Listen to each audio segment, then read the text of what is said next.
I abandoned my wife's desk for half a year after wasting $5,000 on a complete disaster. When I came back, everything had fallen apart. So I started over and finally attempted the joint I'd been avoiding for years. One wrong cut and it's all firewood. Here's what happened when perfectionism met reality. This video is sponsored by Shopify. So let me take you back to January, when I, for some reason, was absolutely convinced I'd finally drum up a new work ethic to make project videos faster.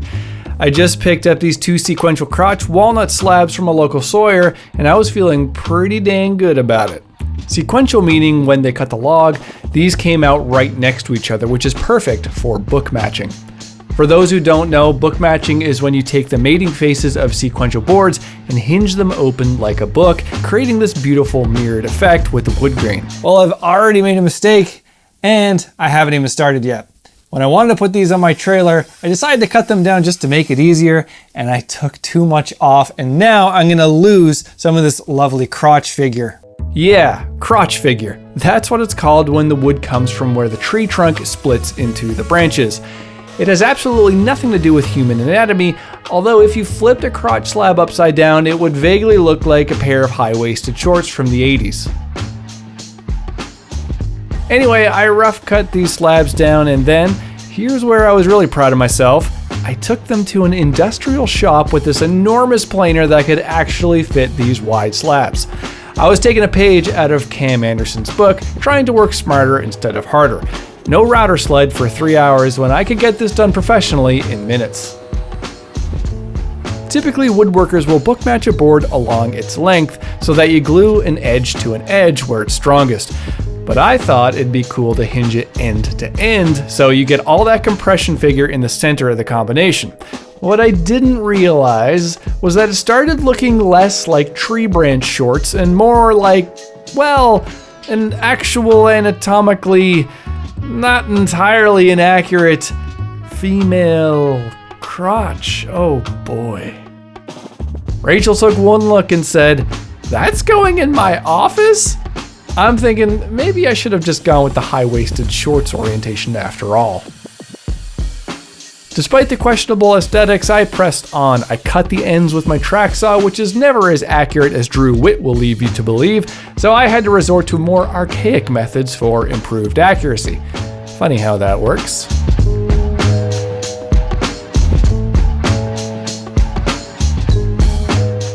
You want to know why I take forever on projects? Well, 2 reasons. I'm obsessed with making everything look unique and perfect at the same time. I need people to think my designs are original and definitely cool, but I also can't have anyone seeing a wonky joint and thinking I'm just some guy who bought a Festool domino and thinks he's a craftsman. I'll spend 3 weeks fixing all the flaws that nobody would ever notice just so I can sleep at night knowing I didn't half-ass anything. It's totally healthy and definitely not compensation for deep-seated insecurities about whether or not I actually know what I'm doing. But this time was gonna be different. Everything was going according to plan, I was being efficient, I was being smart, and I was definitely gonna have this desk done in record time.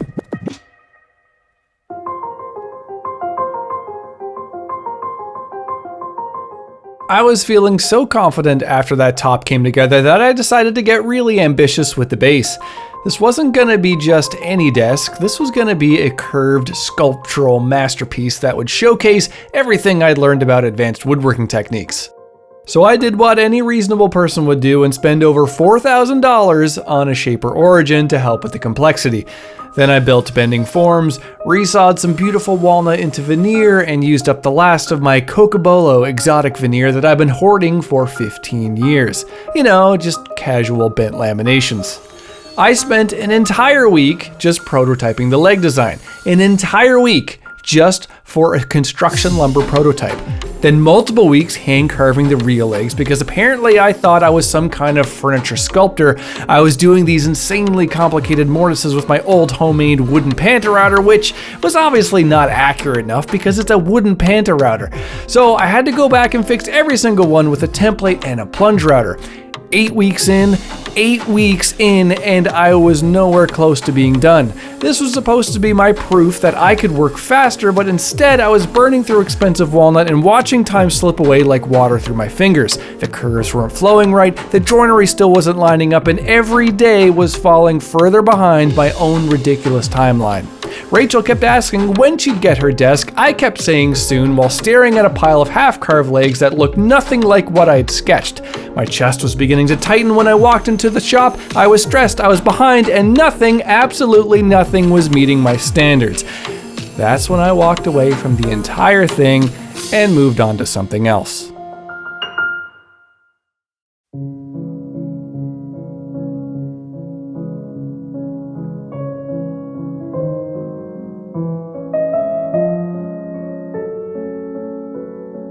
Well, here I am. It's 6 months later, and it's immediately obvious that walking away was the right call. I mean, look at this. The Cocobolo veneer has bubbled and almost peeled off of this one particular bent lamination. I'm guessing that even though I had the intention of wiping all the Cocobolo with mineral spirits before gluing because it's so oily, maybe I forgot just to wipe this single one, and the glue just could not stick to that oily surface. I briefly entertained the idea of getting more Cocobolo veneer to try again, but when I checked with my supplier in the States, I was told that Cocobolo was in fact completely banned from going over the border now. At least it failed here in storage instead of falling apart in Rachel's office 6 months from now. Sometimes your projects fail, so you don't have to.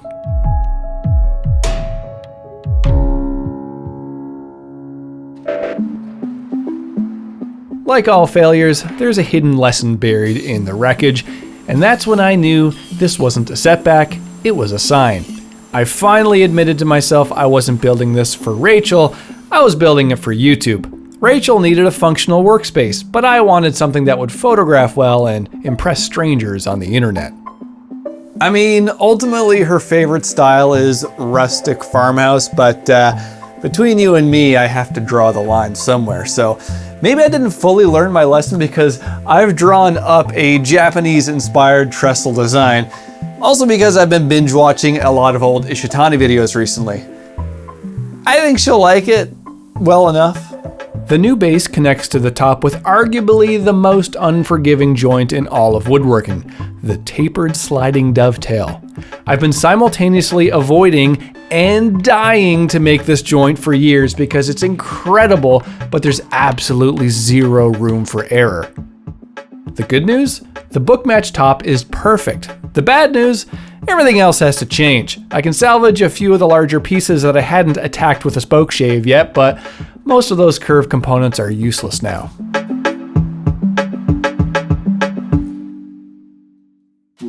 This is a pinky finger, and it's owned by Jeremy Jackson. Though I didn't film his face, he owns and operates a genuine Macromona monster sawmill that he built himself, plus a natural gas-fired kiln, and his most recent project, a sweet slab flattener. I had to go and get more walnut since I so diligently wasted hundreds of dollars of the stuff on the first design. And while I didn't film my second trip for this project, this footage is from when I bought those sequential high-waisted short shorts back in January. I always recommend checking moisture content when buying locally milled lumber with something like this Wagner Meters Orion 950, but I've bought enough from Jeremy to know his stuff is always reliable.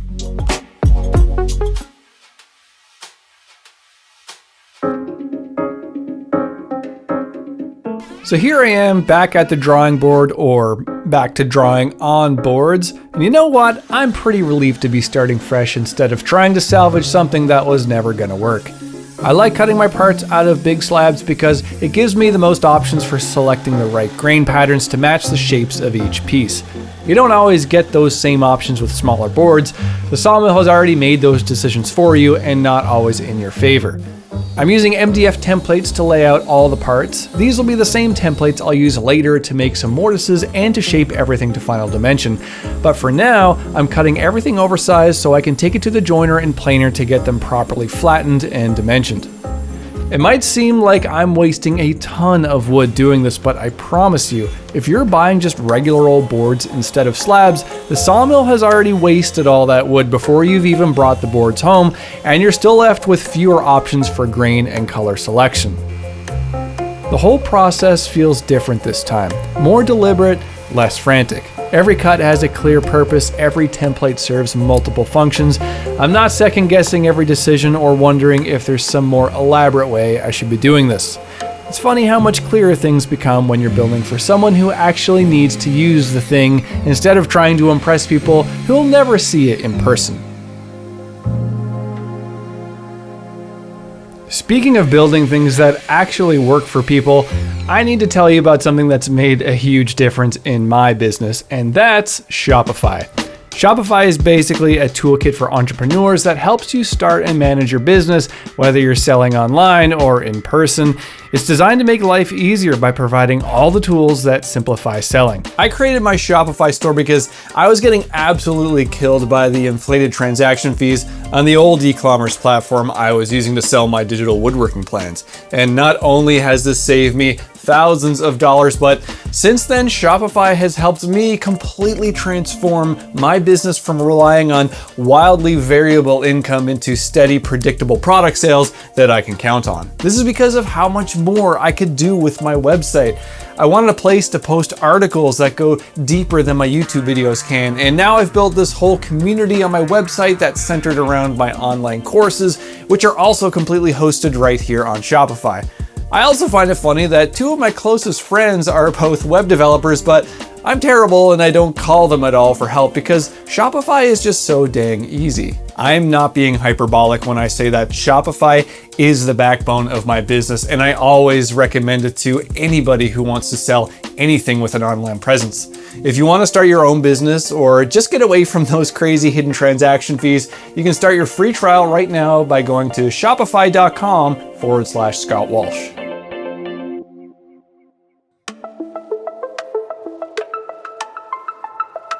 Now we get to the fun part, joinery. Well, I mean, at least the mortises are going to be pretty straightforward. The real challenge comes later with those tapered sliding dovetails I mentioned, but we'll cross that bridge when we get to it. The mortises that connect the legs to the feet and aprons are pretty simple, just a plunge router with a fence attachment. These are going to be completely hidden once everything's assembled, so they don't really need to be pretty, they just need to be accurate. The mortises for the stretchers to connect the legs and aprons together are a bit of a different story. These are going to be completely through the legs and will be visible from the other side, giving us that exposed joinery look that makes Japanese-inspired furniture so Japanese-inspired. No hiding any sloppy work here. Since these parts are too thick to go all the way through with my router bit, I had to mortise from both sides. And to make sure I nailed the alignment, I'm using the same template I made earlier with a guide bushing. But here's the thing, I can't be completely sure I'd reposition that template perfectly on the opposite side of the workpiece. So instead of gambling on perfect alignment, I swapped out the guide bushing for a larger one. This makes a smaller mortise on the other side, which means I'm cutting inside my layout lines rather than trying to hit them exactly. And then I can use a flush trim bit to make that second side perfectly match the first. I know this seems like a lot of steps for a mortise, but it's better to be methodical than lucky, especially when you're working with expensive walnut. At this point, I'm pretty relieved that the mortises are done, but they're honestly the easiest part of this entire joinery puzzle.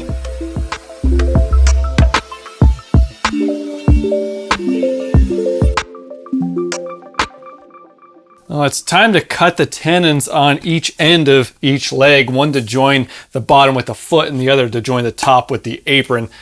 However, I think I made a bit of a mistake and now I have to figure out how to fix it, because if you remember when I cut these parts off the slab, I just kind of traced my template out on top and I cut a vague curve in it to resemble this vague curve on the template.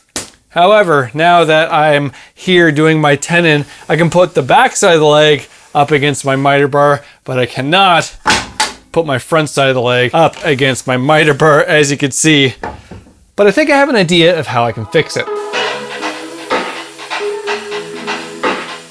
My brilliant solution was to cut a straight edge on the front, glue on a construction lumber band-aid, then rip that new section parallel with the back edge. Now I've got a proper reference edge for the miter gauge. Nothing says Japanese-inspired craftsmanship quite like Home Depot 2x4. Although I'm using it here, I don't always use a dado stack in the table saw to remove the tenon waste. I'll show you another option later on that leaves a much cleaner result for the through tenons. I never try to nail the fit of a tenon straight off the table saw. If I do try and nail the fit, then the next tenon has a greater than 0 chance of being too small if I trust that everything is exactly the same. And newsflash, in woodworking nothing is exactly the same, no matter how great your machines are.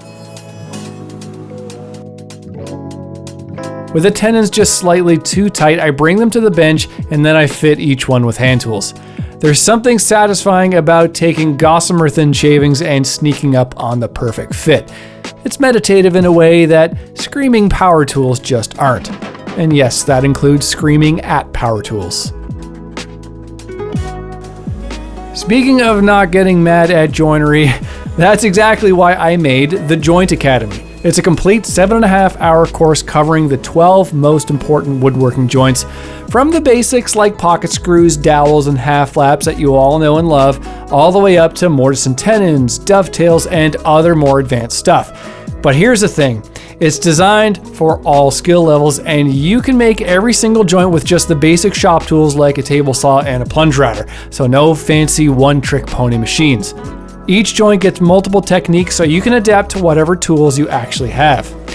I'll be completely honest with you, I totally meant to get this video out by Labor Day to promote the 40% off sale I had then, but I'm quite obviously super late on that. So, to make it up to you, use code SCOTTISSLOW to get 40% off the Joint Academy from now until September 30th, 2025. Links in the description.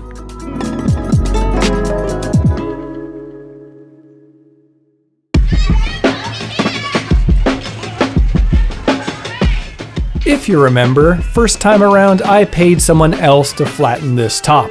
This time I'm doing it myself. Harder work, but more relatable, and it's actually a little bit better because I'm gonna take it slower.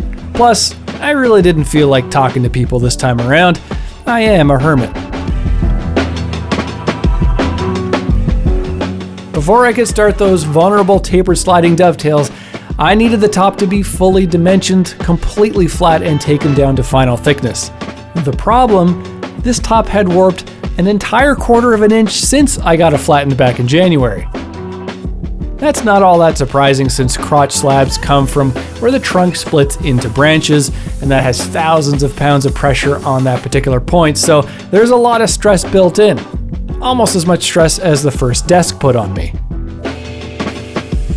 Going back to when I restarted this build, I wanted to begin flattening this cantankerous crotch top immediately because I'd have to remove material slowly, layer by layer over several weeks to keep it as stable as possible. I set up the evergreen workbench as a router sled and I took it down to 1 3/4 inches thick. Keep in mind these rough slabs started at 3 inches. The industrial planer got them down to 2 and they still warped like crazy.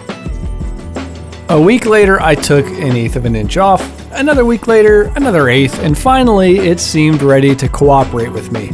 I wouldn't have been able to slowly remove all this material if I had just went back to the industrial shop again.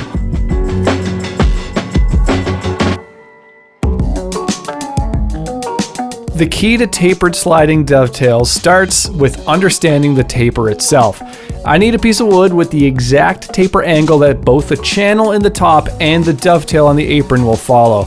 This angle seems to be a bit of a mystery, though through my research, I did find one gentleman on YouTube, Brian Lee, who used a 1/16 inch taper over 30 inches. And just for context, that's 0.12 degrees. It's this incredibly subtle angle that will wedge the apron permanently into the channel while still allowing the top to move with seasonal humidity changes, even though the grain directions are running perpendicular to each other. The setup for the channel underneath the top involves building a rectangular plywood frame that'll guide my router. Now I'm gonna get a bit more technical here because there really isn't much info out there, so consider this a 30,000 foot overview of how to actually pull one of these off. The frame has adjustable slots so I can dial in the width to perfectly match the thickness of the apron. When I clamp the tapered piece onto one of the long sides, the rectangle becomes what's known in the math world as a right angle trapezium. That's Google's words, not mine. Basically, it's no longer a rectangle, but it gives me the exact taper I need. I can't hog out all this waste with my small dovetail bit, it just wouldn't hold up and it would also be painfully slow. So I taped some temporary spacers to make a slightly narrower channel using a 1/2 inch straight bit. This removes most of the material quickly and safely.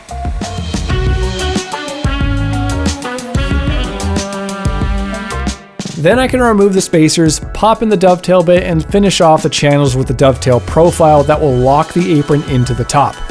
It's that undercut angle that prevents the joint from pulling apart once it's assembled. I mostly figured out this technique by obsessively watching every Ishitani video I could find where he used tapered sliding dovetails. The man is a master of making the impossible look effortless, but when you slow down the footage and really study what he's doing, you can start to reverse engineer the process. This is only half the battle though, and while there was a lot of setup and steps involved, cutting the channel is actually pretty straightforward and not particularly hard to pull off without screwing up. The real challenge comes next, cutting the matching dovetail on the apron that has to fit this channel perfectly. That's where things get genuinely terrifying because there's zero room for error on that side of the equation.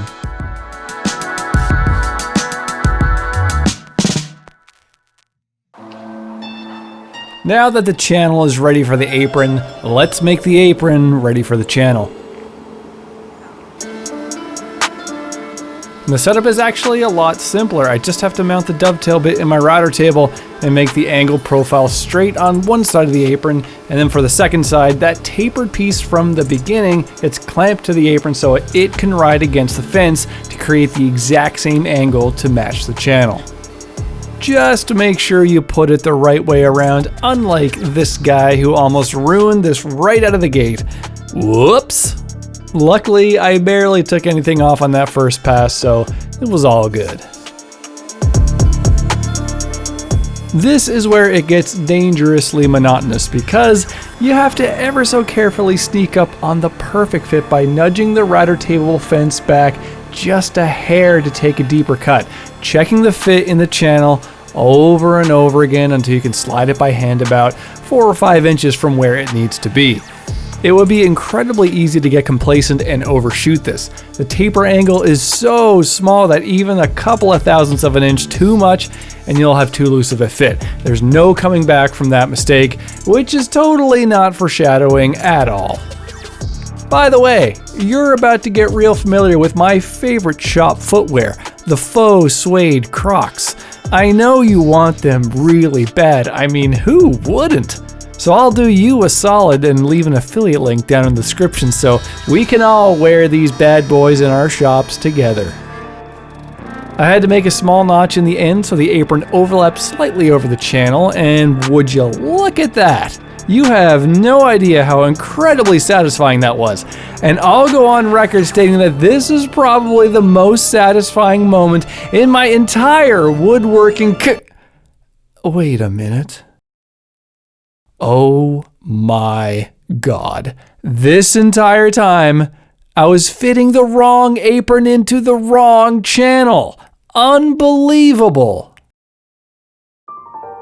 I couldn't just leave it and hope it would magically work for several reasons. First, the grain I ever so carefully chose for the outside of the desk space would now be facing the wrong way around. Second, I couldn't just put the apron into the correct channel because it's ever so slightly too loose and wouldn't be strong enough. And third, the tapered sides of the joint are swapped on either apron, so the wrong apron would go into the channel at a very slight angle, which might cause fitment issues in the other joints. So with my tail between my legs, I glued on a little strip just to the tapered side, and I did it all over again. This did not deter me though, because the temporary success of the first one instilled into me why taper sliding dovetails are absolutely incredible. Firstly, it's a way to attach a base to a tabletop that allows for wood movement where the grain directions are running perpendicular to each other. Second, it's incredibly strong. I can wrench on these aprons all I want, and I can't even get them to wiggle.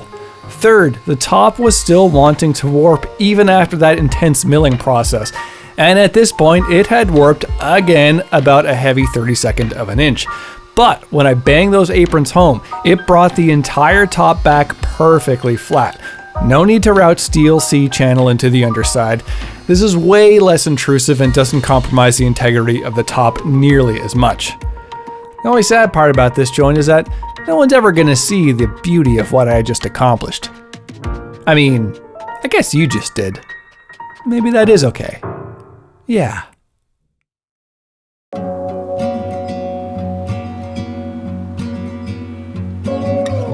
Alright, now that I can breathe again, I'm feeling ready to finish off the rest of the joinery with some newfound confidence. Since these are through tenons, meaning you'll be able to see them poking out the other side of the mortise, I wanted them to look especially good. I want to leave them square instead of rounding them off like last time, which is definitely more of a pain in the derriere. I'm also using a box joint blade instead of a dado stack, which, albeit more time consuming, leaves a much smoother result. Here's the thing about through tenons. While they might add a bit more strength, they're really just there to show off how good the craftsman is. And apparently, even after all of my soul searching about building for Rachel instead of the camera, I still can't resist a chance to prove that I'm not completely incompetent in the woodshop. The fun part about these through tenons is that they're going to be wedged, but not with any old maple contrasting wedges because, as a general rule, I despise mixing wood species. Though keep in mind, this is coming from a guy who still adores his faux suede Crocs after 4 years of owning them. For the wedges, I'm going to be doing something far more blingy, but I'll save that reveal for later. What that means for me right now is that I need to taper out the mortises by the same angle that the tenon will spread when I drive in the wedges. Before I cut the slots for where the wedges go, I drill some holes that are supposed to prevent the wedges from propagating a crack down the workpiece, and if that happens, I'd probably take up crocheting because even with a crushed sole, my hands would still need something to do.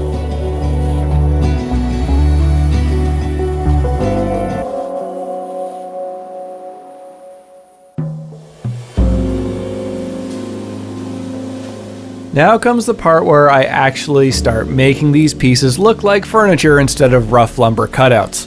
Thinking back to my original leg design, I never liked how those turned out. I don't think I could have made them look refined enough to be passable no matter how much time I threw at them. These simple, one-dimensional, Japanese-inspired tapers and curves are just so much more forgiving.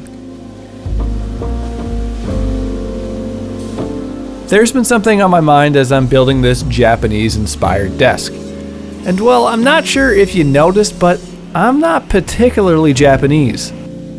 I studied a lot of music in my 20s and I'm pretty aware of how tricky cultural appropriation can be to navigate, where it can be disastrous to take another culture's traditions and put your own spin on it, especially if you come from a colonialist background like myself. Just ask Paul Simon how the critical reception for Graceland went. For the non-music lovers out there, it's a little bit like wearing Day of the Dead makeup for Halloween, or going to a festival wearing an indigenous headdress. But in furniture making, it doesn't really seem to be a conversation yet. Half of the woodworkers on YouTube are building Japanese-inspired tables and calling it traditional craftsmanship. Meanwhile, I'm over here, a 10th generation Newfoundlander wasp raised on fish and potatoes, extremely spice intolerant, I might add, making what's basically a discount Ishitani desk with North American domestic walnut, and no one's even batting an eye. Is that problematic? Should I be sticking to ladder-back chairs? Honestly, I don't know. So if someone's watching this in the future and cultural appropriation in furniture design has become a thing by then, I'm super sorry. I'll just go back to making pine tables and calling them rustic. In fact, I'm sure Rachel would like that even better anyway. I stared at the top for a long time. No, not at the very suggestive part of the figure, but near the front edge where there is a sweeping curve to the grain. And while I usually follow my original drawings to a T, this time I really felt compelled to deviate and match the grain with a gentle curve on the front edge at the top. Using a power plane, a tool that no one seems to like but me, I hacked away this huge bevel all the way around the perimeter because it makes this thick slab look delicate and refined. A jack plane and a smoke shave smooth out the roughness.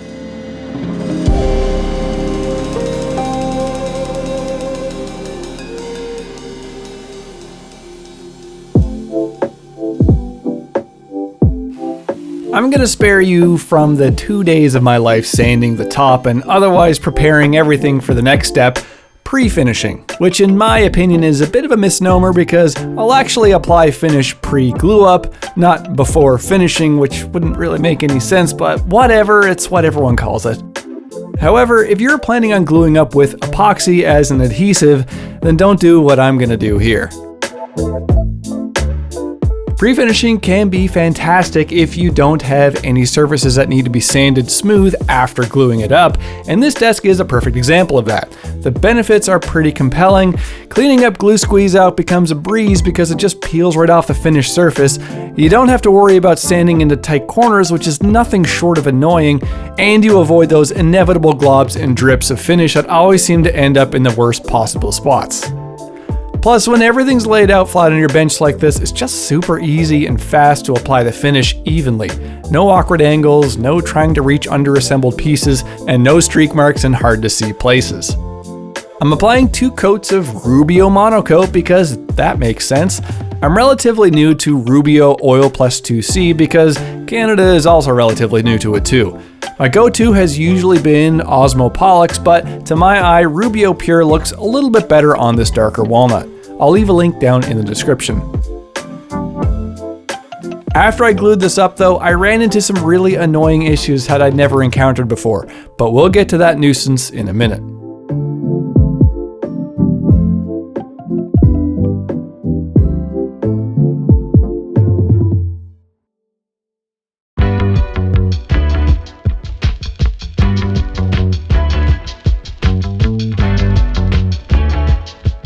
Prior to the actual glue up, I wanted to do a glue up.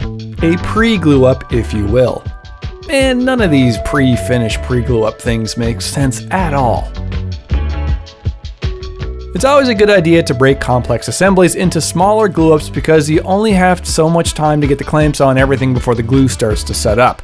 However, I could really only glue the feet to the legs separately, and everything else had to happen all at once, which was going to be super stressful, and I always have the potential to really screw this up.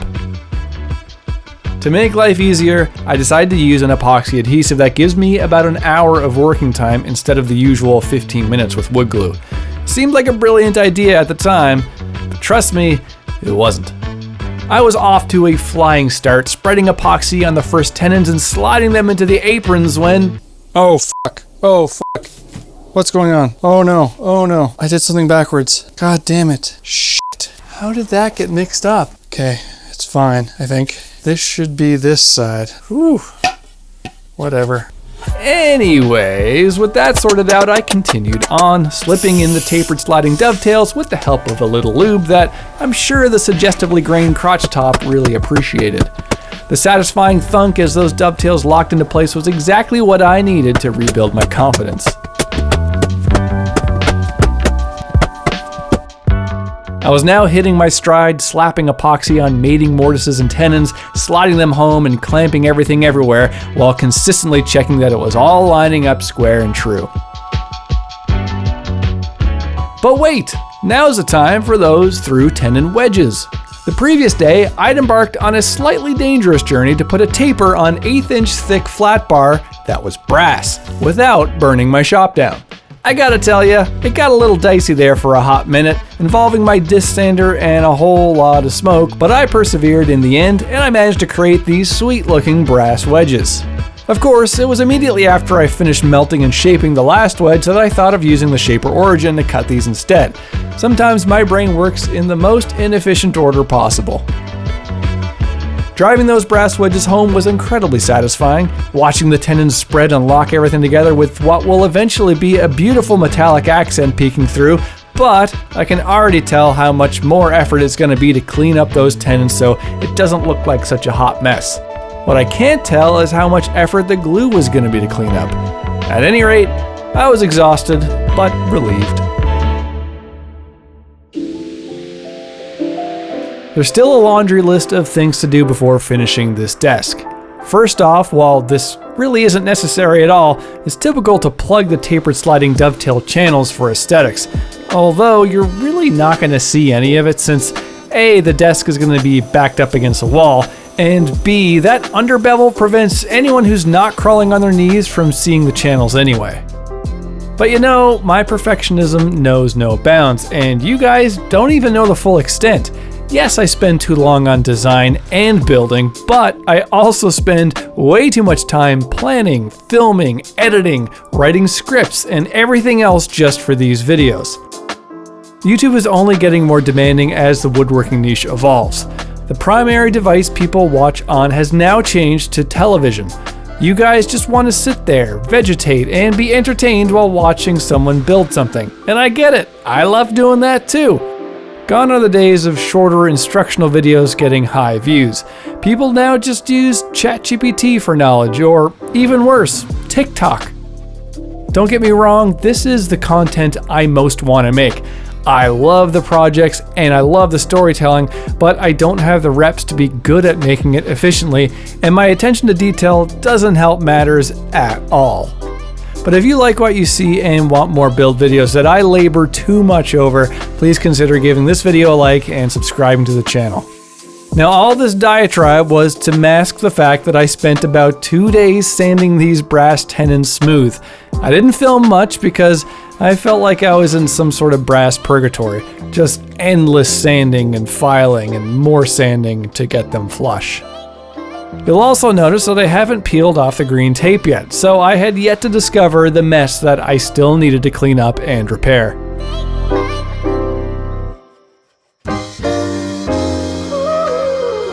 Casting aside oblivion, I pushed on to something much more fun: hardware. There are several things that'll help with the functionality of this desk.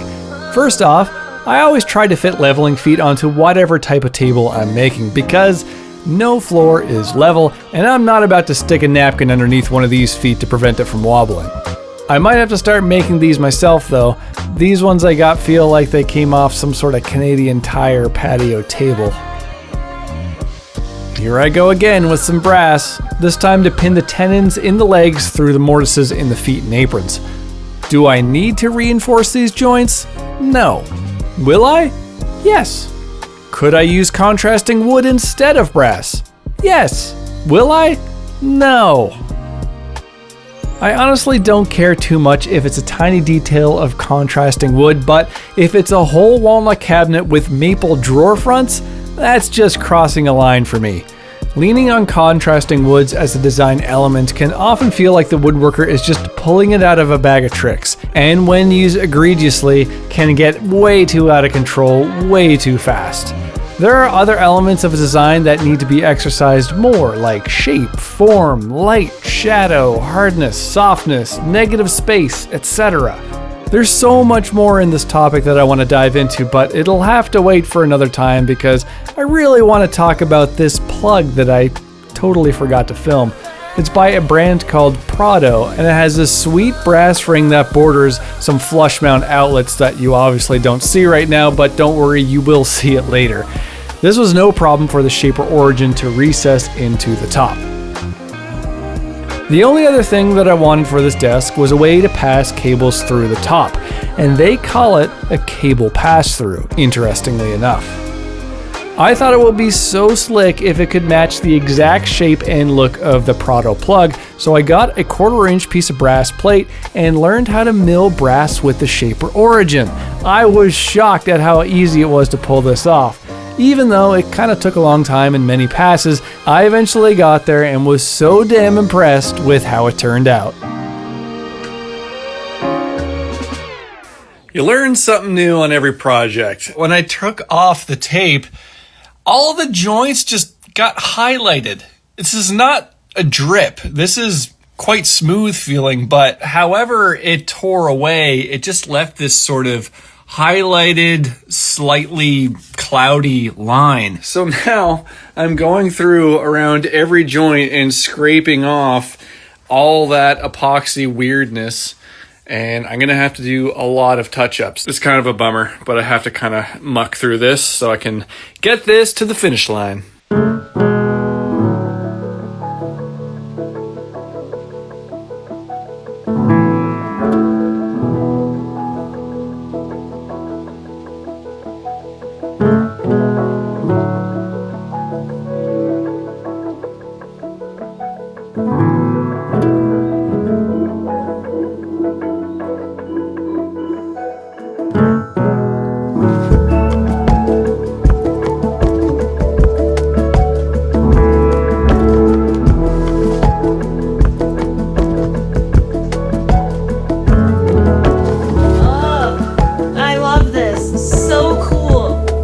The brass is like the best.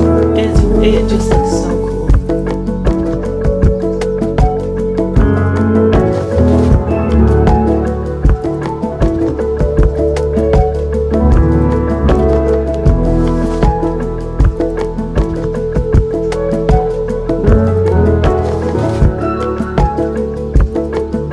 This is like a moth or a butterfly or something. It's pretty. Thank you, this is very cool.